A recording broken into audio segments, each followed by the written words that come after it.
I'd like to pay tribute both to the Shaka Aamer campaign and also to the local community for really continuing to keep Shaka's case in the news, raising awareness of it and making sure that he will not be forgotten, indeed that he will be released. This is a question that goes beyond Shaka's own case. It relates to absolutely fundamental issues in our society. In fact, it relates to fundamental questions of our supposed civilization. Our human rights are under threat. This is a very, very serious matter. This is a question of the right to liberty and the right to freedom. And of course, in Shaka's case, it also relates to the prisoners' rights.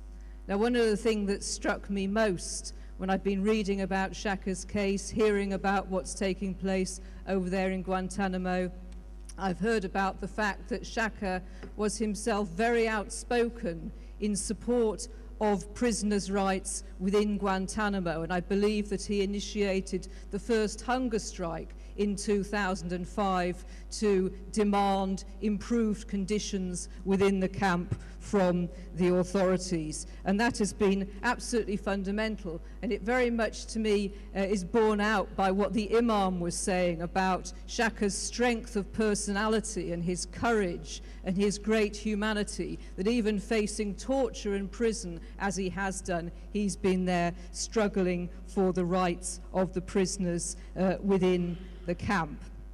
And for me, this also very much relates to the question of why hasn't Shaka been released? Now, we've heard from the MP, we know that the government has been making representations and so on, but why hasn't he been released? And I would also actually say to our government, they need to decide now.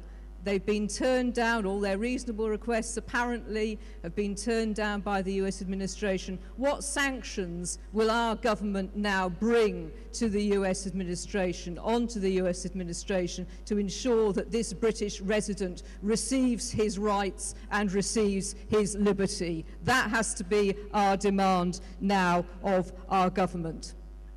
But I suspect, as do many others, that the reason that Shaka hasn't been released, in spite of all these demands, in spite of the fact that no charge has been brought against him, is precisely because he spoke out for rights within the prison and because he led that hunger strike. And I think all too often we see that people who speak out, they are scapegoated, they are penalized to deter others from speaking out, to defend or extend their rights. And I'm certain that this is happening in the case of Shaka Aamer.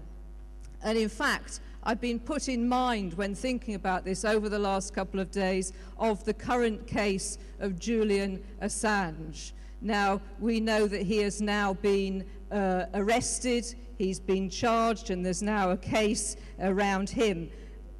I'm sure you're aware that not only is he well known for WikiLeaks and all the information that has been revealed, but also he has published information about Guantanamo. So there is indeed that strong link there.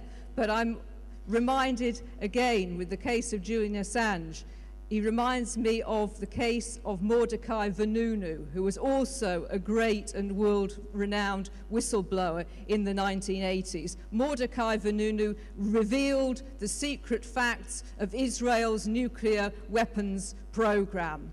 Now, he was in Britain when he made those statements. He was actually caught and subsequently imprisoned, tried and imprisoned in Israel for 18 years, about 11 years of those in solitary confinement.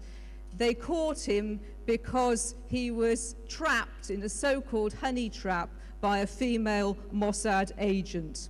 Now, I'm not saying, I don't know anything about the Julian Assange case, I don't know whether the charges are true or not, but I do I'm aware that where people are whistleblowers, where they are speaking truth to power, where they are bringing out information which is uncomfortable, where they are standing up for people's rights, then they can be victimized and they can be made to pay the penalty. And I think it's absolutely fundamentally important that we do not become deterred from speaking out and from demanding not only the defense of our rights, but the extension of our rights. We mustn't be deterred. And in the same way, looking back at the student protests over the last few days, you know, one of the ways in which the police or the authorities try and deter people from coming out to lawfully protest is by kettling them outside in the cold, freezing temperatures for hours on end, and so on. We mustn't be deterred by government methods from speaking out.